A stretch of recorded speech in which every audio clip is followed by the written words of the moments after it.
কি হে দেবেন্দ্র, আজকে দেখি অনেক সকাল সকাল তুমি সবজি বিক্রি করতে চলে এসেছো, ব্যাপার কি? আর বলবেন না বাবু, একটু পরেই তো বেশি লোকের আনাগোনা শুরু হবে, তখন গরিব দুঃখীরা আসতে লজ্জা পাবে, তাই তারা এত সকাল সকাল আমার কাছে চলে আসে, আমি তাদের সবজি দিয়ে দিই। তোমার জবাব নেই, তোমার অনুভূতি আমরা এতদিন অবধি বুঝতেই পারিনি। তোমাকে নিয়ে শুধু তুচ্ছ-তাচ্ছিল্য করেছি।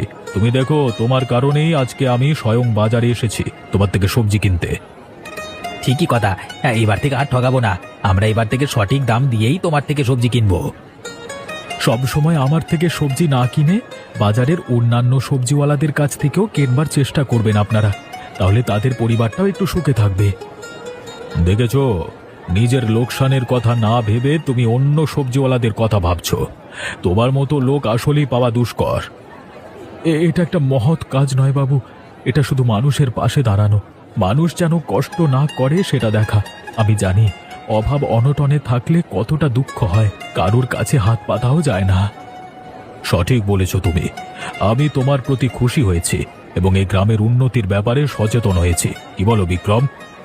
হ্যাঁ বাবু, আজকে থেকে আমরা সবাই মিলে গ্রামের উন্নতিতে কাজ করব।